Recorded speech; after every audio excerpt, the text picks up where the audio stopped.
Merhabalar herkese. Mimarlar Odası Ankara Şubesi olarak hem uluslararası ilişkiler alanımızla ilgili hem de aslında meslek alanımıza yönelik çok sayıda mimarlık ödülleri alan ofislerle birlikte yaptığımız çalışmalardan bu defa Japonya Büyükelçiliği'nin düzenlemiş olduğu Japonya Festivali kapsamında işbirliği içerisinde Kengo Kuma and Associates firmasını ağırlıyoruz bugün. Sayın Kengo Kuma biraz gecikeceği için programımızdaki sırada bir değişiklik oldu. Ben Mimarlar Odası Ankara Şubesi adına hepinize katıldığınız için çok teşekkür ediyorum ve öncelikle açılış konuşmalarını yapmak üzere Mimarlar Odası Ankara Şube Başkanı Tezcan Karakuş-Candan'a sözü bırakıyorum. Merhabalar. Japonya ile Türkiye arasında aslında bir köprü oluşturuyor Odunpazarı Modern Müzesi. Bu açıdan bugün burada Japonya Büyükelçiliği ile birlikte iki ülkenin iki kültürünü de yansıtan bu müzenin inşai sürecini ve projelendirme sürecini ele almak bizim açımızdan da oldukça önemli. Eskişehir'de Odunpazarı sivil mimarisiyle aslında Osmanlı'nın kubbe mimarisi ama bir taraftan da geleneksel Japon mimarisini bir arada buluşturan ve o geleneksel Türk evinin ahşap karkas sistemine göndermeler yapan ve gerçekten strüktür olarak da ahşapı yoğunlaştıran bu Odunpazarı Modern Müzesi hepimiz açısından ilgi çekici hem de Türkiye açısından çok önemli bir yer tutuyor. Bugün hem Eskişehir'e bir değer katıyor hem aslında Türkiye'ye değer katıyor. Bu açıdan iki ülkenin kültürel esintilerini, mimari esintilerini gördüğümüz bu eseri bugün burada Japonya Büyükelçiliği ile birlikte sunmaktan çok onur duyduğumuzu bir kez daha ifade etmek isterim. Ben de etkinliğin başarılı geçmesini diler, işbirliğimizin devamını da Sayın Büyükelçi'ye bir kez daha buradan iletmiş olayım. Çok teşekkürler. Evet, çok teşekkür ediyoruz Tezcan Hanım'a açılış konuşması için. Ve şimdi Japonya Büyükelçisi Sayın Suzuki Kazuhiro'ya sözü bırakıyorum.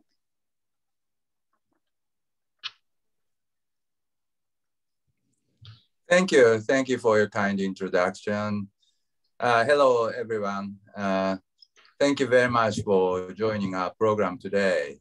Let me first of all express our deep gratitude for the Turkish Chamber of Architects, Ankara branch, represented by the previous speaker, Ms. Canan, as a co-host of the event. For all of us here today, watching this program online, either you're Turkish or non-Turkish, we are extremely lucky to hear from Mr. Kuma and Ms. IKEGUCHI, the two of top Japanese architects, designers in the contemporary world. I myself is very, very excited to hear about the secret of Odunpazarı Modern Art Museum. To tell you the truth, my encounter to OMM was rather a coincidence. I was sent to Ankara by the Japanese government at the end of last year.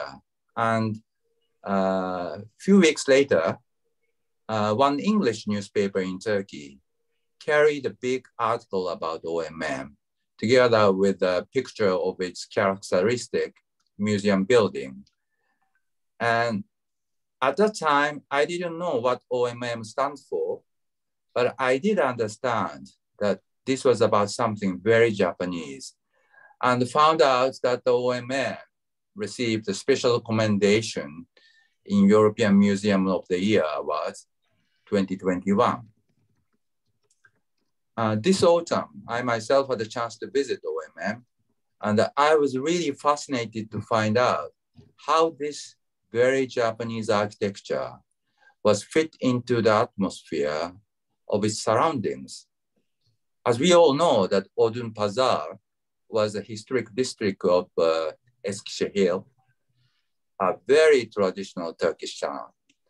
But this Japanese architecture was matching with the ambience of the Turkish town itself in a uniquely picturesque way. So I myself is very looking forward to hearing about the birth of OMM from the father and the mother of the architecture.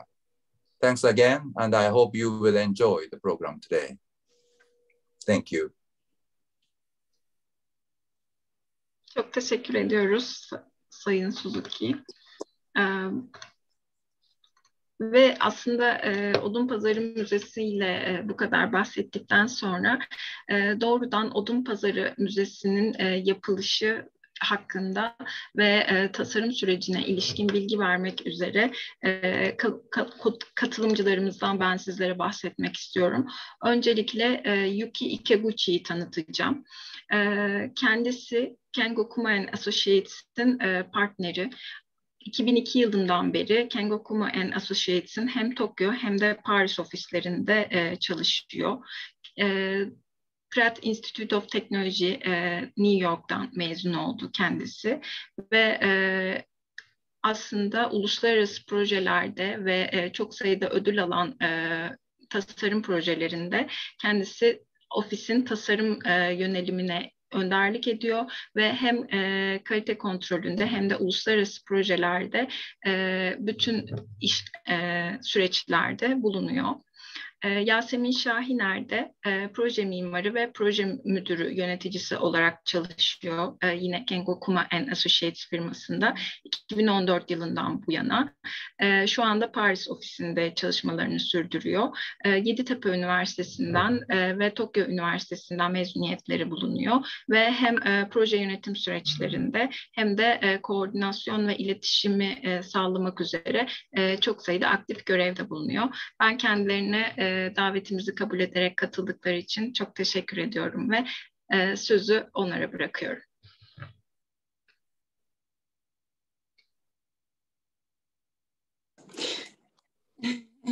That's perfect. Thank you so much for the introduction. Let me quickly introduce ourselves first then. Thank you for a brief introduction of myself and Yasemin. Appreciate it. This is just to say that we are quite honored and appreciate the opportunity to be able to present today. And thank you very much, Ambassador, for making a great introduction of our work as well. We had a pleasure working on this Odunpazarı Modern Art Museum since some time ago, and the completion was in 2019.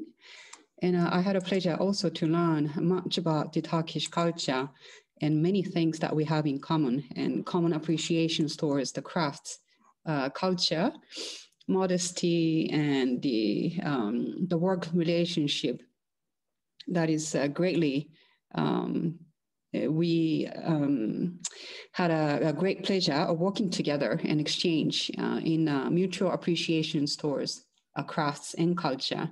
So I do really hope that this has been implemented and expressed in the outcome of Odunpazarı Modern Art Museum. So that is it said, I myself, I led the design of the museum and working closely with Yasemin as a project manager.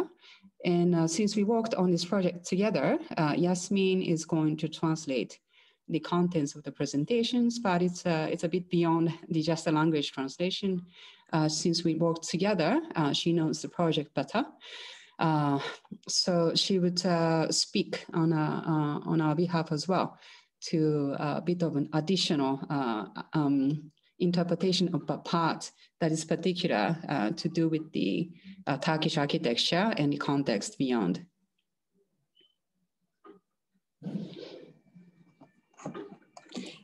Çok teşekkürler. Yuki'nin de bahsettiği gibi buradan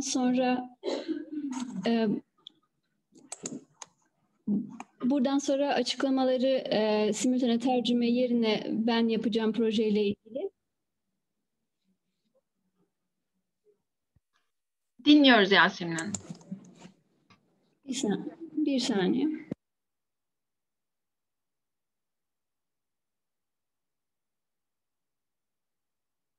Okay, I hear tercümeyi duyuyorum ben kendi sesim üstüne.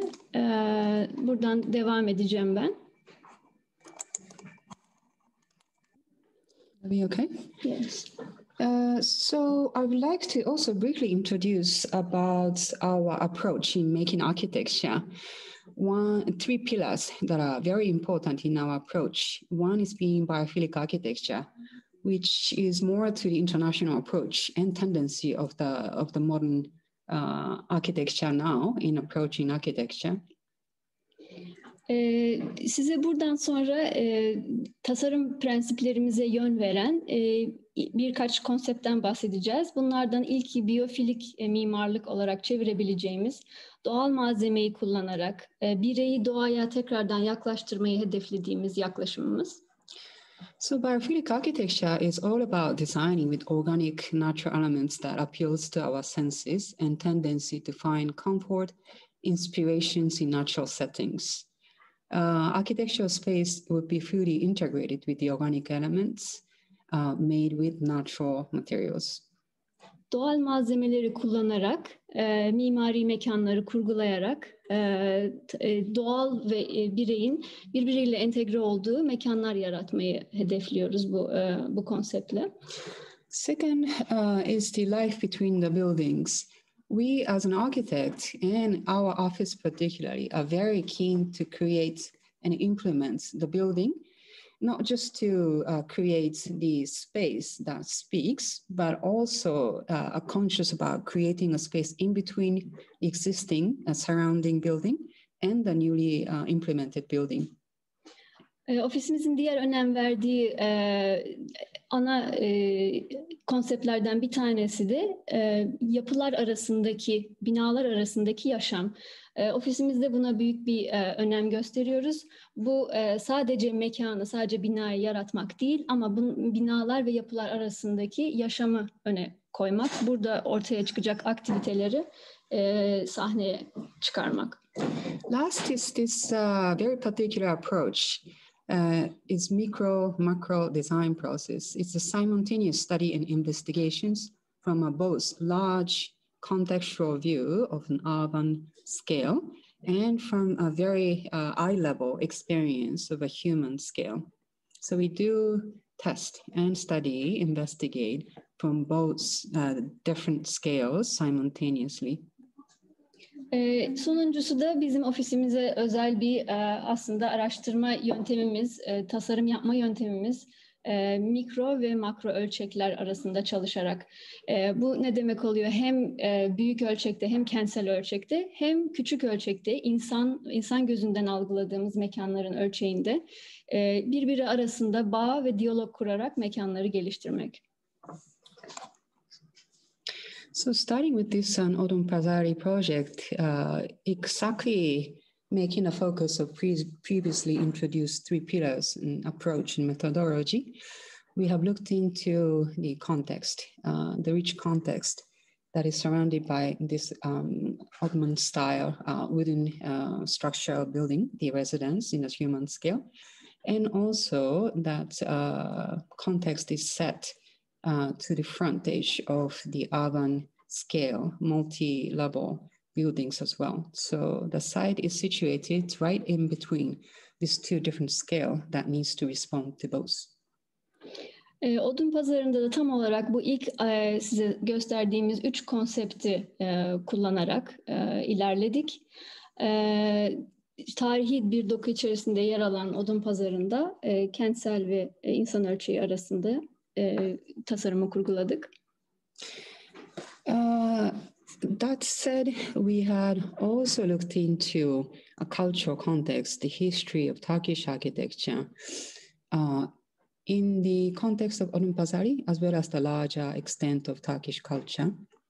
So there are some of the essence that intrigued us and was very attractive to us to consider and implement the quality into designing of ON. Tabii ki bunlara ilave olarak kültürel dokuya hem Odunpazarı hem Türk kültürü olarak araştırmalarla yaklaşarak konsepti tasarladık. One is, of course, the immediate surroundings of this, the residence settings in Eskişehir.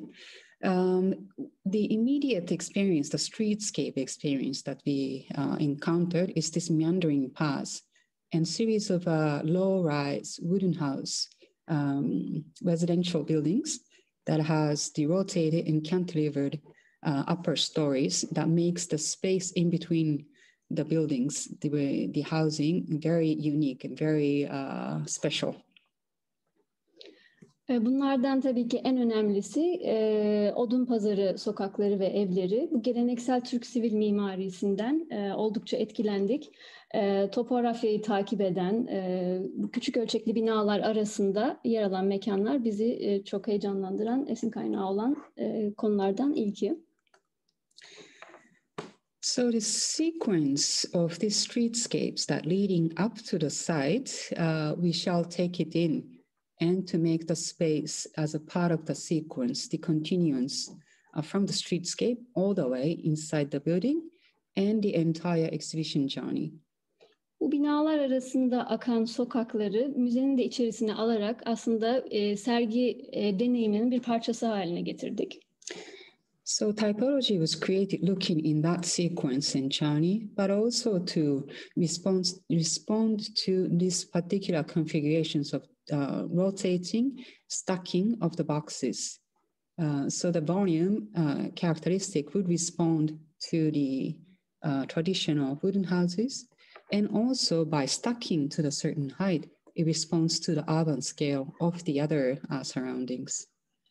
Bu sokak dokusunu takip etmeye ilave olarak çevrede gördüğümüz birbiri üzerine adeta dizilmiş, hafifçe döndürülmüş şekilde kümelenen binaları takip ettik. The way that we thought it's of the extreme beauty in composing the plan is this looking into simple geometry, but then in combinations and manipulation, it creates such intricate and complexity into these geometric patterns. And this we took a closer look to generate our architecture design as well. Plan kurgusunun ve estetiğinin bu güzelliğini kurgularken baktığımız örnekleri görüyorsunuz burada. Dönerek ve birbiri üstüne kümelenerek ortaya çıkan tasarımımızdaki esin kaynaklarımızdan bazı örnekler görüyorsunuz. And of course, this complex that the mosque, not only this extreme high sense of space that is highlighted by the shadow and the darkness that is creating a very special experience, but also the complex that is starting low from the streets into the scale, but to have this elevated high space towards the center. So in a way that it relates to the community and functions as well that serves the community. Sadece bir ilham kaynağı olarak da ibadet mekanları, bu ruhani mekanları da inceledik. Işık ve gölge oyunları değil sadece, ama bu alçak ölçekten başlayıp yükselerek tepeye çıkan kütlesel yaklaşımda bizi etkileyen ilham kaynakları arasındaydı. So this is the axonometric three-dimensional diagrams in a way that picks up some of the focus that we have designed with. One is this taking into this meandering street all the way inside of the buildings, through also by creating this common plaza that connects from multiple museums and cultural facility around. Burada aksonometrik görüntüsünü, yukarıdan kuş bakışı görüntüsünü görüyoruz bölgenin. Dönerek, kıvrılarak akan sokakları binanın içine alarak müze meydanıyla binamızı birleştiriyoruz.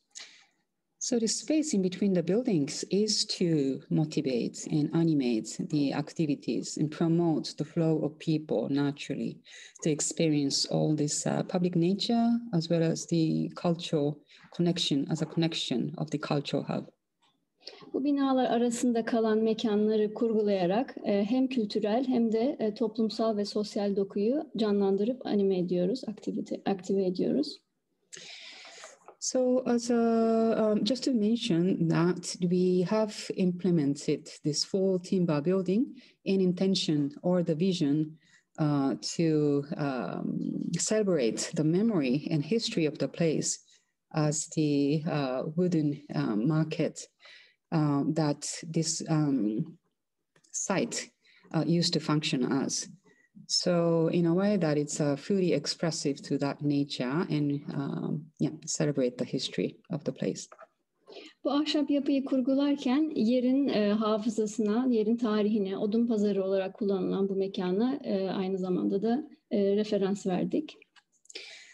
So as you can see, the result of it is that you have still this experience of walkthrough that is naturally drawn from the streets entering into the building, but also the stacking of the box is reminiscent of the sensation that you might experience walking through the streetscape surrounded by this Ottoman-style wooden structured buildings.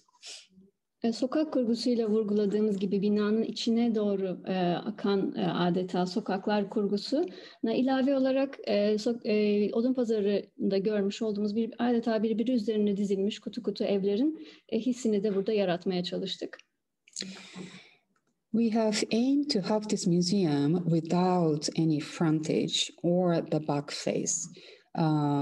It's a multifaceted, multi-facade directional buildings that is legible and recognizable from all ends and fronts. Müzeyi kurgularken sadece bir ön cephe ya da bir arka cephe olmaksızın pek çok açıdan bakıldığında algılanabilecek şekilde çok yüzlü, çok fasatlı, çok cepheli tasarladık binayı. Floor plan suggests that the entrance is it's set under the boxes, but faces to this public plaza that naturally draws you into the core of the building.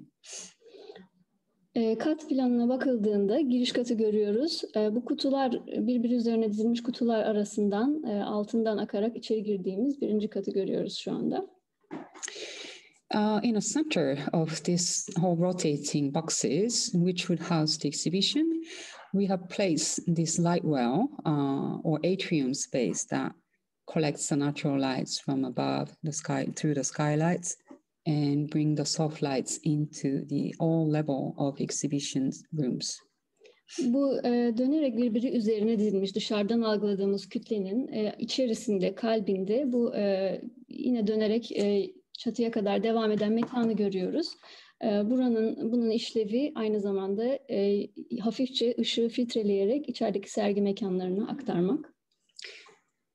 And the entire journey, starting from this entry space and going down, it revolves around this central atrium that brings a light, but also orients the visitors naturally of all the levels of the exhibition space that revolves around this atrium.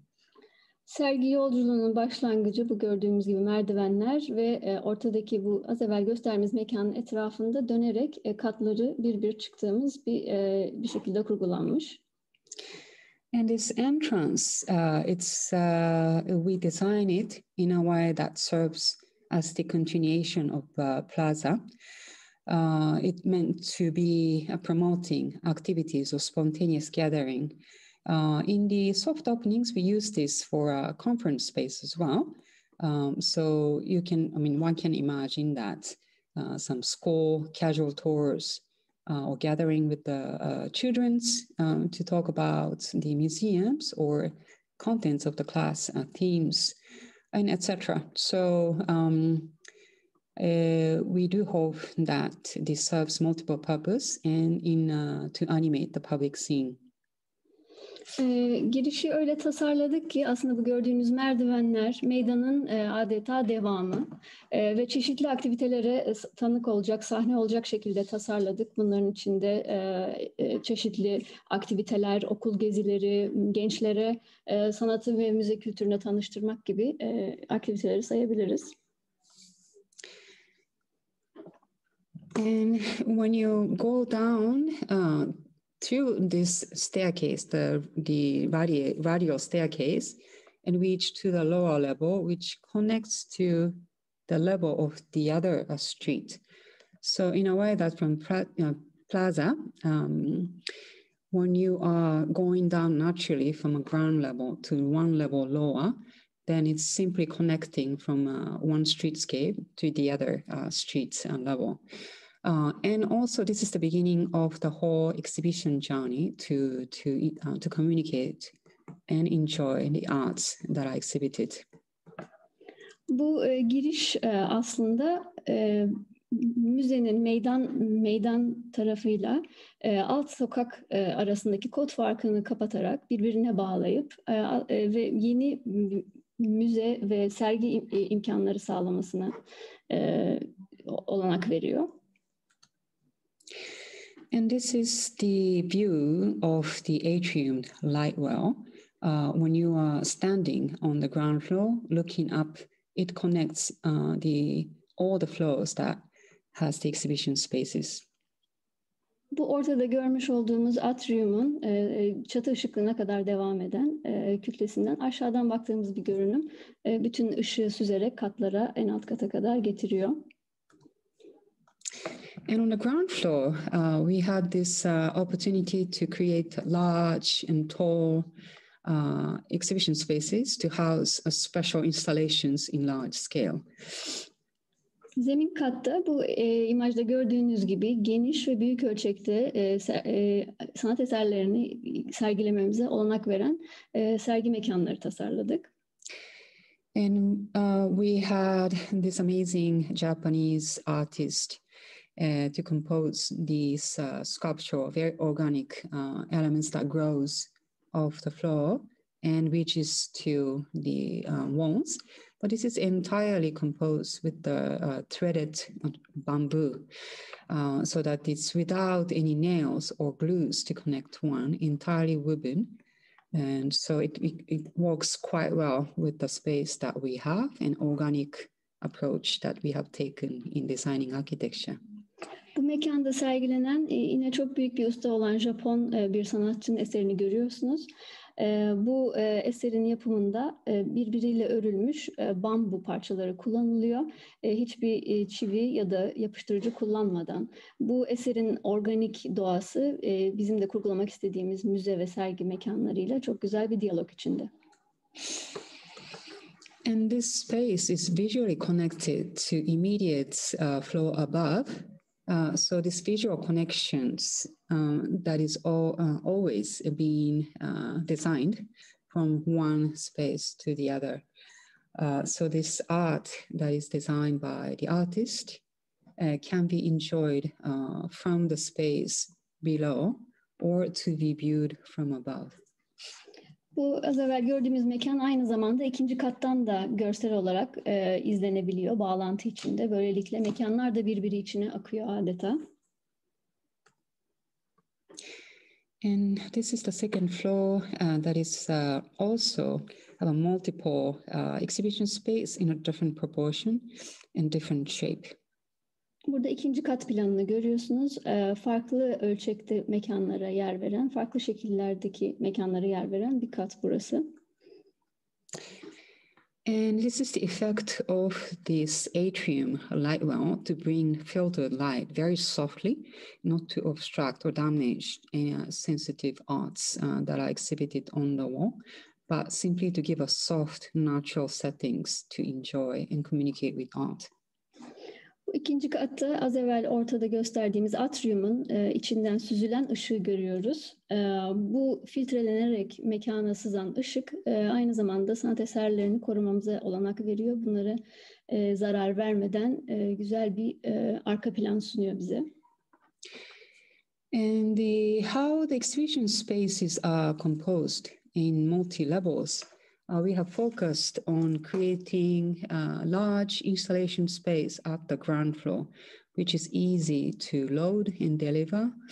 And for the upper level, it gets smaller in a different seating height and proportion to house and response to the diverse collections of Aero Bay has. to exhibit within museum. Sergi mekanlarını kurgularken farklı ölçeklerde sergi mekanlarına yer verdik. Bunları da şöyle yaptık. Örneğin zemin katta daha yüksek mekanlar ve daha ağır sanat işlerinin yüklenebileceği mekanlara yer verdik. Üst katlarda ölçek biraz daha küçülüyor, tavan yükseklikleri biraz daha düşüyor. Burada Erol Bey'in çeşitli sanat eserlerine yer verdik. And once you reach to the very top floor, this light well, the atrium, it opens up, and the very top of it being suspended so that the visitors can view from the very top floor all the way to the ground floor.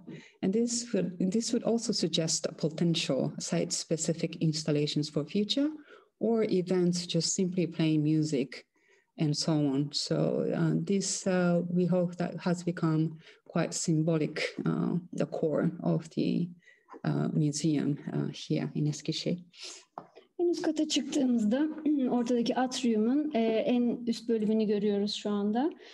Burada atrium açılarak hem yukarıdan bakanlara aşağıyı görme fırsatı veriyor, hem bu ortadaki mekanın özel sergi mekanları olarak kullanılmasına ya da müzik gibi aktivitelere yer vermesine olanak sağlıyor. So this is how the atrium space is created. It's by stacking of this large engineered timber one after the other in a finger-like configuration. Atrium'un nasıl yapıldığını görüyorsunuz. Şu anda üst üste birbiri üzerine dizilmiş, yapıştırılmış lamine ahşap elemanların birbirleri geçmeli, köşelerde geçmeli olarak dizilmesiyle ortaya çıkıyor. Skylight is introduced on the top to give soft lights, but not indirect lights to all the spaces next to it, but also the slightly rotated and vertically grown volumes is also to orient yourself around it. So all the exhibition space and sequence are revolving around this rotated space. Atrium'da tepeden sızan ışıktan bahsetmiştik. Tepe ışıklığından aldığımız bu ışığı sergi mekanlarına dağıtıyoruz. Ama aynı zamanda atrium kendi hafif içinde dönerek sergiye de etrafında gelişen sergiye de yön veriyor. So the atrium is continuous also, not just from the ground floor up, but to the space below. And once it goes underground, then it creates a perfect setting for a screening room for a visual art installation. Atrium sadece zemin kattan çatı ışıklığına kadar çıkmıyor ama aynı zamanda bodrum katı kadar da devam ediyor ve burada bir medya audio odası olarak sergilerin izlenmesine olanak veriyor. And facade is this timber structure that in the Japanese traditional architecture, it's also characteristic called the azekura azukuri. It's stacking of the solid timber and interlocking them in a corner. So this works both for the structural purposes as well. Cephe ile ilgili referanslarımızı görüyorsunuz şu anda. Japon örneğinde olduğu gibi birbiri üstüne geçmeli, birbiri üzerine oturan ahşap kütüklerden yapılmış strüktürün imajını görüyorsunuz sol tarafta. And yes, we have found also the similar references, so the way to make a structural and facade timber buildings in Turkish culture, the traditional architecture building as well. Sadece Japon değil, aynı zamanda Türk yapısal eleman ve tekniklerine de incelediğimizi görüyorsunuz burada. Bu Bağdadi'de olduğu gibi. Tekrardan değinmek istediğim sadece ahşabı görsel olarak değil, yapısal olarak kullandığımızı tekrarlamak isterim. And here's a result of this facade. And thanks to Erol Bey, we had this great opportunity to work together with his construction company. And we have made a trip also, study trip to Japan to exchange what are the possibilities to enhance our timber buildings by experiencing the production process and collaborating and exchanging information with the manufacturer in Japan to make this building at the highest quality as possible. Burada Erol Bey'e ve tüm yapım ekibine de çok teşekkür ederiz. Erol Bey'in sayesinde Japonya'ya bir teknik gezi düzenledik. Ahşap yapı tekniğini geliştirmek, üretim tekniklerini öğrenmek adına Japonya'da böyle bir imkana sahip olduk.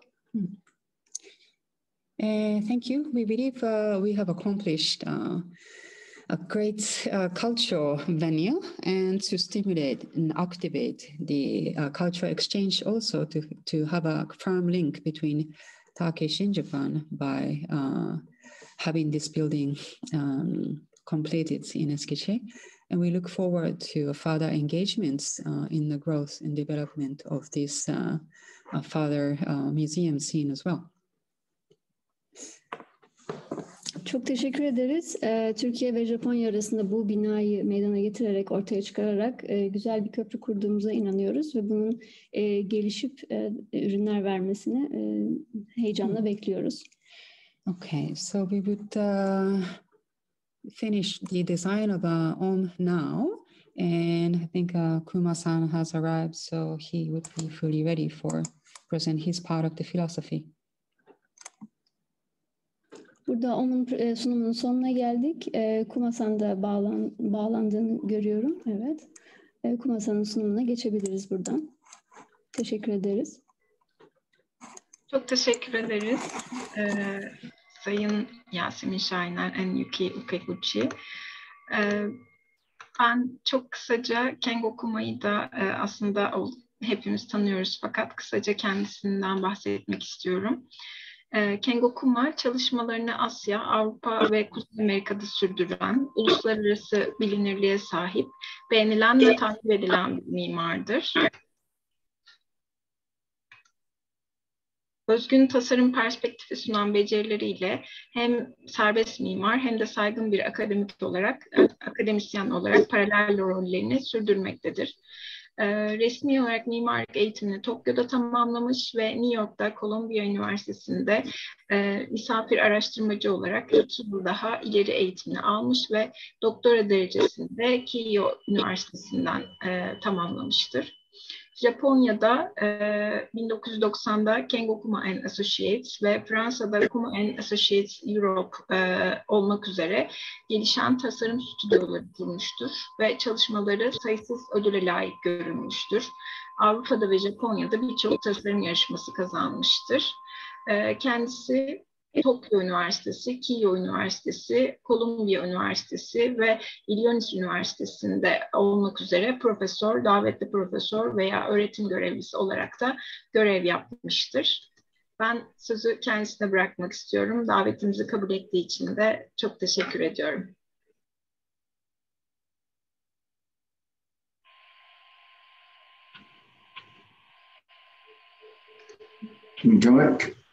Can we start?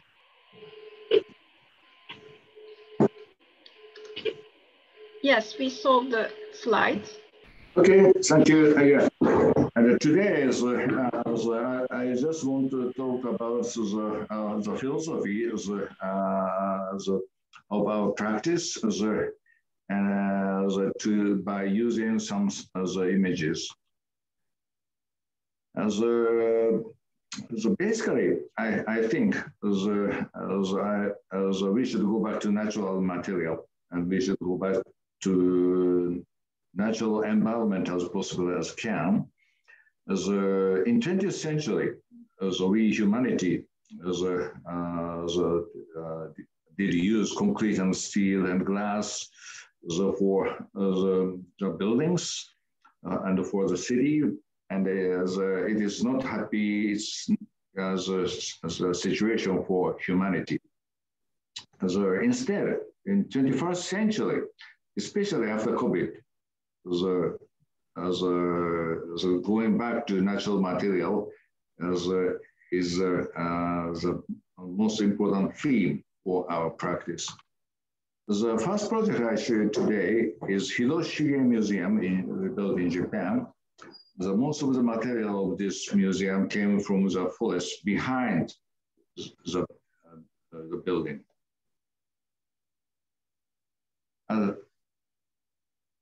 Do you translate my English to Turkish?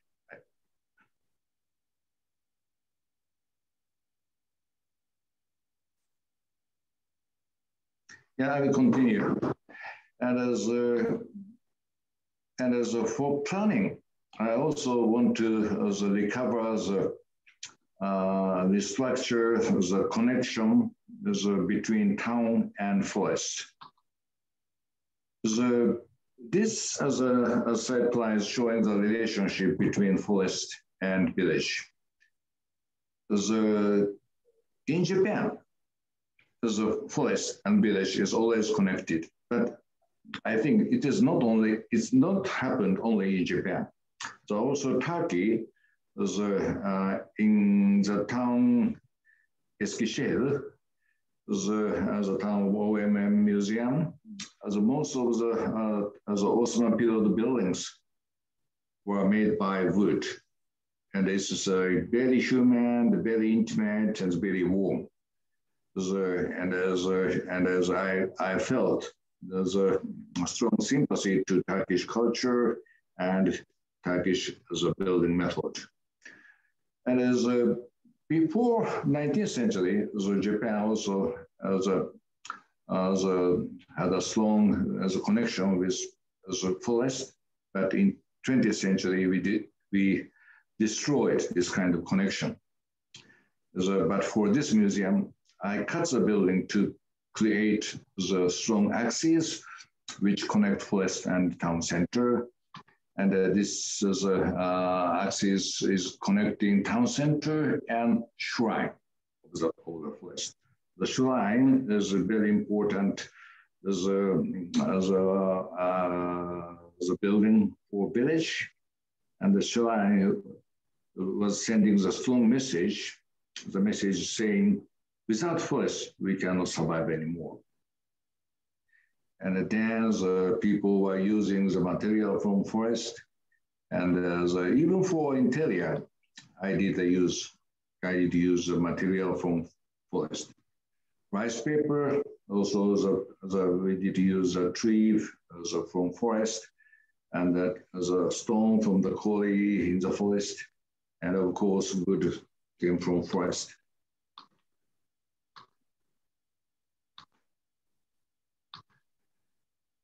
And as in some European projects, this is a project, a small pavilion project in Italy, I did use the wooden construction system before 19th century. The joinery of this system, I got hint from the old wooden structure system, and without any metal, with any glue, the people could make the strong building only by wood.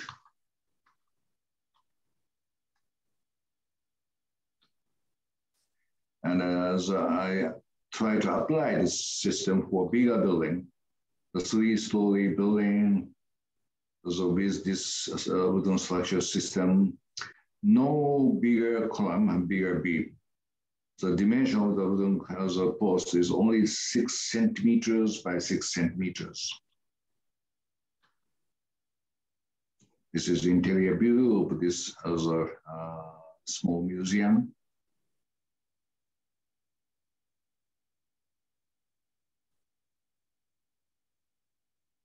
And for bigger construction, I did use the wood for bleach. The dimension of this wooden structure, each unit has almost similar size, same size as OMM Museum.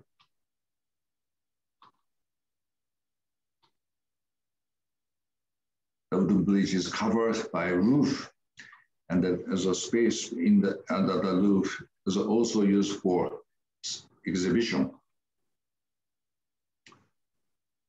And for same village of village, we got a hint from this the wooden as a thatch building. I tried to use this old material for the facade of new small hotel. The thatch as is also the basic construction material before 19th century. But this technique is almost disappearing. And then I tried to reuse this technique again, because thatch is part of the natural recycling system of the forest, and to rebuild this, the recycled natural system is most important for our forest. Even in the city, I try to use this system for taller building, 7-story building. But each floor, we can feel wood, so we can smell wood. It is rendering, this is the completion. As compared with other taller building in Tokyo, this is very different. So giving the warmness, giving softness to people.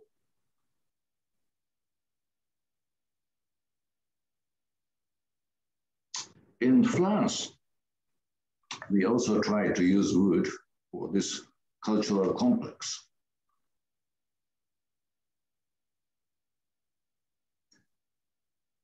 The river and the city was divided by the site, but I tried to reconnect nature and town. So again, whole is very important. The whole is to connect nature and human again.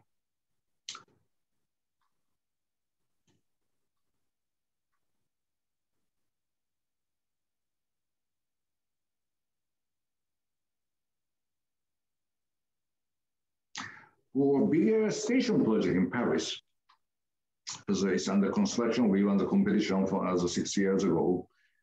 So we try to use wood for interior and to have green roof on top.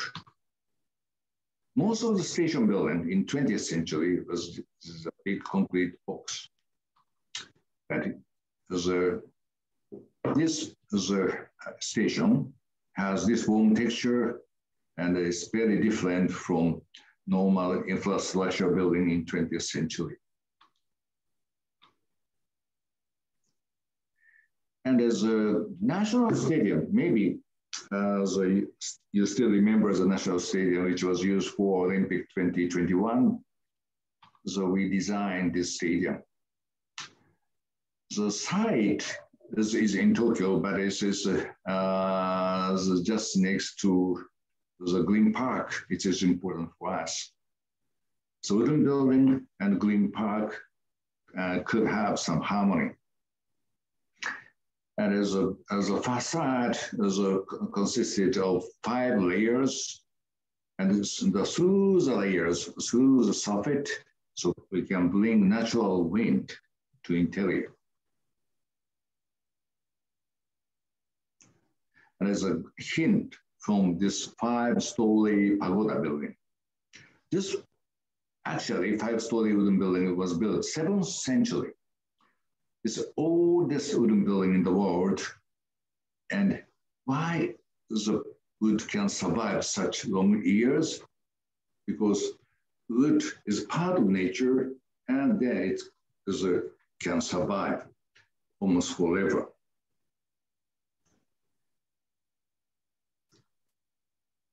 And we didn't use air conditioning for this building. The natural wind, we try to bring through the soffit, can control temperature and the humidity of the space.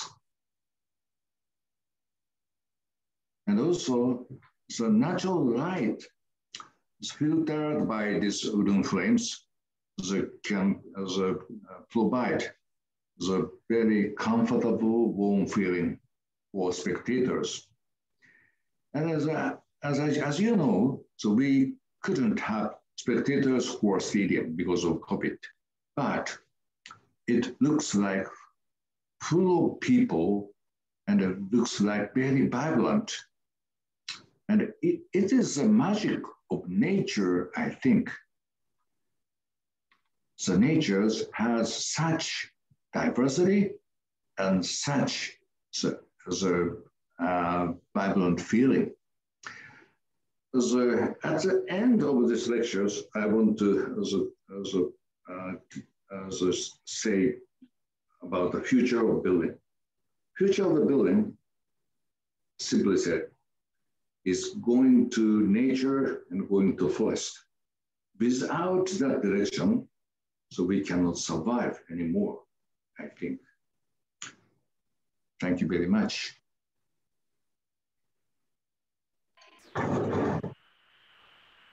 Biz çok teşekkür ederiz.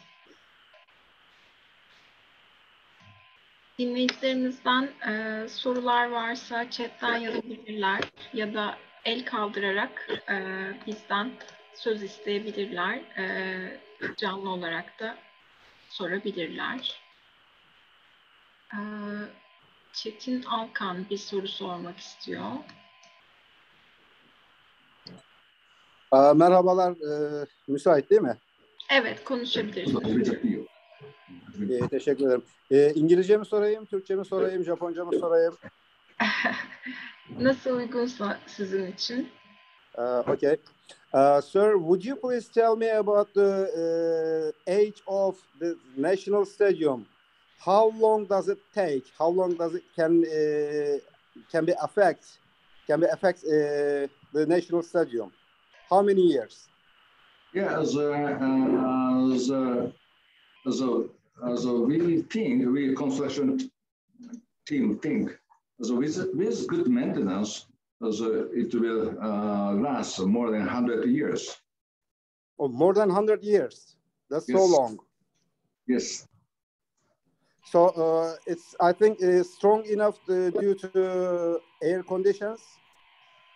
Yes, because by computer simulation, we calculated the section of the building and the gap between the roofs. And as actually Olympic happened in summertime, but we didn't use air conditioning. So I think natural wind works very well, and to have natural wind can control the space. Okay, what is the height of that national stadium? As 60 meters. 60 yeah, meters. Okay, thank you very much. Thank you very much. Actually, I have to link to another competition interview, and IKEGUCHI will take over as my part. Nihan Hanım, ilk soruyu biz okuduk. Cevaplamamızı ister misiniz yoksa siz modere edecek misiniz? Tabii ki, çok seviniriz cevaplayabilirseniz.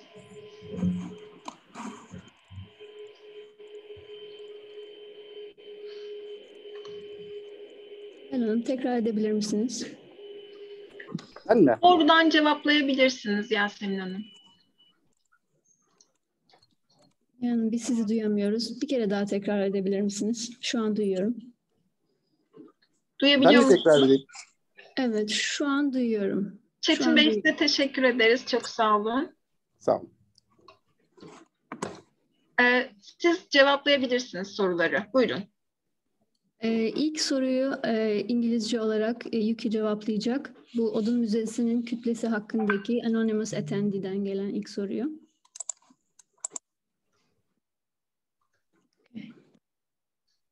Dinliyoruz. Okay, sure. Well, first off, thank you very much of your questions about the scale, the size of the building, and we do appreciate these observations because it's one of the challenge that we have and tackled in designing the museum also. To respond to your concern about the incoherency between the scale of the wooden house around and to our museum is this, yes, our museum is much taller and bigger than the houses around. But what we have tried in responding is to break it down into smaller boxes. So the lower boxes that starts off the ground level and street level is corresponding to the residents around. While in accumulation towards the center in height, it gets taller, that respond more to the scale of urban building. That is the opposite side of the smaller building. So if you look at it in the flying overview, it does appear quite large. But when you are walking on the street, the first level and second level is what you would perceive approaching to the building and to face to the building.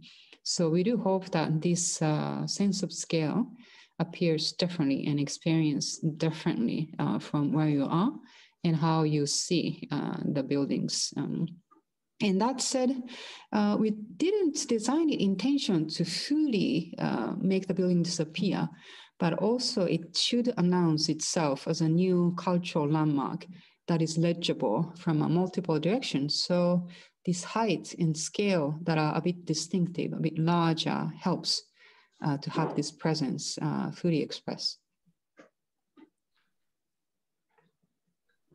Çok teşekkürler. Kengo Kuma sanırım yoğun program nedeniyle ayrılmak durumunda kaldı. Kendisine yöneltilen 2 soru daha var. Acaba bunları yanıtlamak isterler mi Yasemin Hanım? Siz bir ahşap gibi doğal malzeme kullanımı önerisinin. If it's about this building, designing of the building, of course I can answer in full. But if it's about his practice, perhaps maybe we can respond it in writing. We can forward it to him and to respond at a later time if that allows. Okay, actually about the natural materials using a wooden or etc.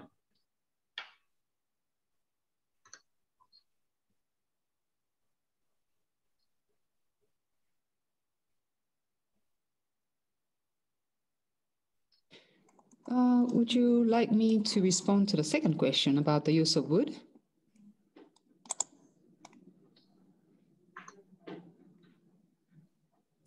I could just do that now then. I cannot hear the response, but the second question is about use of timber for a public building, whether it's considered applicable or for the wider use. And I would say yes, that's our intention also. As Kengo Kuma just presented, using the natural material is coming to our main focus on creating the architecture as well. That should contribute for a sustainable making of the sustainable environment, and not just by a single buildings, but collective of the new buildings. And that also serves that purpose. And also that this gives a very soft feeling and tangible, approachable and accessible feeling and welcoming feeling to, especially for a public building. So we do suggest and encourage and promote the use of timber as wide and as variant a way as possible. Of course, maintenance and the techniques of building it is more challenging than this simple concrete or steel structural buildings. But I think that's what each one of us and builders, designers in the urban planners, we need to be mindful of the fact that building requires a caring for long lasting and to be sustainable, as well as to be kind and warmth to give a warmth to the city. This requires all of us to look into the future use and to come up with a good strategy altogether.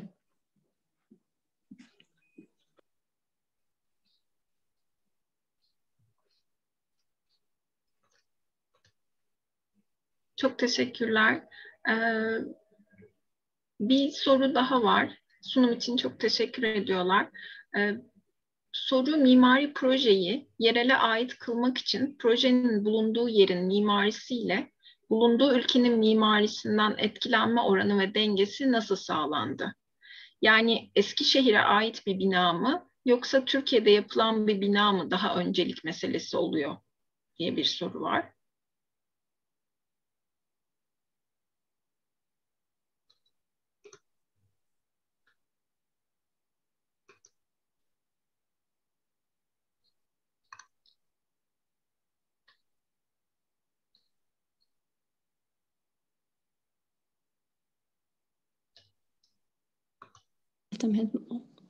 Higher weight over the other. About the form of creating architecture, whether it's responding to the regional Eskişehir culture, the building culture, or the wider extent of Turkish tradition. I would say both, but this is one thing that we were conscious and we were aware of approaching designing of the architecture is that we are not Turkish architects and we are not specialized in building in Turkey, nor I wouldn't say qualified to that extent. But as a Japanese architect, architecture, of course, the practice speaks internationally. And as a foreigner with the fresh eyes, we have observed, we have interpreted, we have tried to the best to understand and reinterpret the good quality or the part that attracts us the most into this new building. So that gives us both the sense of familiarity that you can relate to and also the sense of newness that is something completely different. It gives this freshness and newness inserted into this traditional context. And what we have gathered as the essence focusing on design is this young, energetic atmosphere of the city of Eskişehir that craves and that desire for this freshness. And this was our intent of having this balance between extracting the essence of Turkish architecture and quality that we can understand, and also to observe the context closer to the regional context and to interpret it, create something new. And I like to believe that that's what we are specialized in our office and practice of Kengo Kuma and Associates.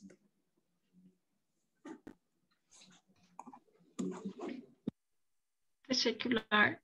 Malzeme ile ilgili, malzeme kullanımı ile ilgili sorular devam ediyor. Öncelikle bu doğal malzeme ve doğayla bütünleşik yapı yapma yönteminiz, gayretiniz saygımı daha da artırdı demiş Sayın İbrahim Ünlü. Fakat ahşap üzerinde yoğunlaşmanın özel bir nedeni var mı, yoksa başka doğal malzemeler de ön plana çıkarmayı düşünüyor musunuz diyor.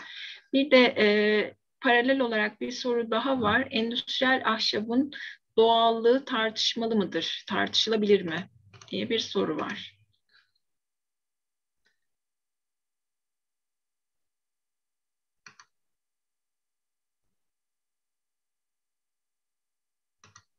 The manufacture, to answer to this use of wood in both aspects, we do intend to use wood, and we have tried in various ways for many reasons. One's being, of course, being sustainable to minimize the carbon footprint.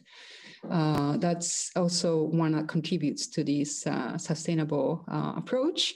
And also that the fact that you can compose wood structurally as well as in cladding. And so that gives a great potential of utilizing both purposes. And wood, workability of wood, how to manufacture, how to put them together is quite high. And flexibility of wood also, it has a greater potential, especially now that this engineered wood has been developed and improved in production of it in a sustainable, conscious manner. And also the structural performance of the engineered wood, both the structural elements and also to compose the slab CLT, cross-laminated timber. It both offered us a greater range of a possibility of building as a structural element, as well as for a cladding that can be exposed and experienced still. And also the warmth and texture of wood, it's just really beautiful and comfortable. So altogether, it's a material that we appreciate the most. But that said, yes, I mean, of course, we do use other natural materials such as stone, etc., wherever we can, whenever we can. So yeah, wood happens to be has multiple potentials and wider potentials, so we do tend to use it, but we are open for testing and investigating a possibility of other organic materials as well.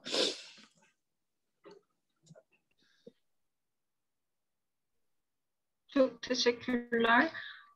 Aslında biraz bahsedildi ama daha çok açmak isterseniz bir soru daha gelmiş. İngilizce olarak yönelteceğim. Thank you for this wonderful presentation. I was wondering about the surrounding buildings built near the OM Museum, like the glass craft workshop. Why were they built in the same language as traditional Turkish houses and not in a contrasting style like the OM? I'm a student at Bilgi University, and we were discussing this amazing project, OM Museum, in our urban class the other day from the Yasemin Tabah. Nihal Hanım, at the moment we cannot hear you or the translation. Okay.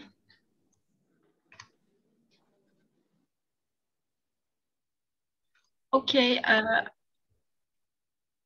I will again reading. From the Yasemin Tabah, the question, she was wondering about the surrounding buildings built near the OM Museum, like the glass craft workshop. Why were they built in the same language as traditional Turkish houses and not in a contrasting style like the OM? She is a student at Bilgi University, and they were discussing this amazing project, OM Museum, in their urban class the other day.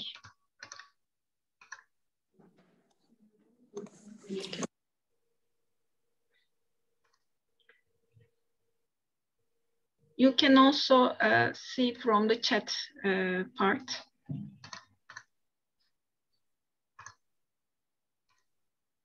Redesign after the time of original. I think yes.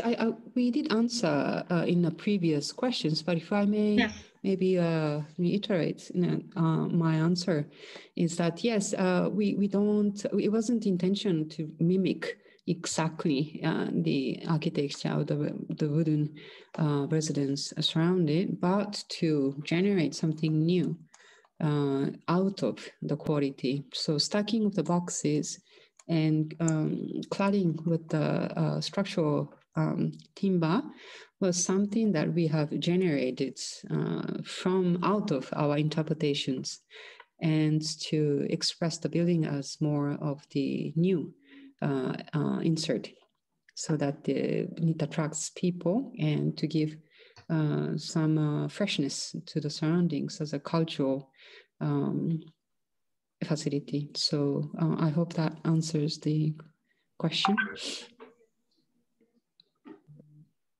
Evet, çok teşekkür ediyoruz. Malzeme ile ilgili soruları yeterince yanıtlandı diye düşünüyorum. İzleyicilerimize de katıldıkları için çok teşekkür ediyoruz. Ben dinleyicilerle bir anket paylaşacağım. Başka soru olmadığı için yavaş yavaş sizlerin de daha fazla vaktini almamak üzere aslında bu güzel sunumu sonlandırmayı planlıyorum. Dinleyicilerimiz bu anketi yanıtlayabilirlerse çok sevineceğim. Tekrar Mimarlar Odası Ankara Şubesi adına ve Japonya Büyükelçiliği'nin de bizlerle bu etkinliği gerçekleştirmiş olduğu için çok teşekkür ediyorum. Umarım sizler de yeniden Türkiye'de karşılaşma imkanı buluruz ve yeniden dinleyicilerimizle Türkiye'de sizleri aslında buluşturma imkanı bulabiliriz yüz yüze de. Sayın Kengo Kuma'ya da çok teşekkür ediyoruz. Ve ben aslında emeği geçen bu etkinliğin düzenlenmesinde Japonya Büyükelçiliğinden bize çok yardımcı olan Sayın Ayşem Dündar'a da çok teşekkür etmek istiyorum. Tüm dinleyicilere çok katıldıkları için yeniden teşekkür ediyor ve bugün etkinliğimizi sonlandırmak üzere herkese iyi günler diliyorum. Thank you. Bye. Thank you.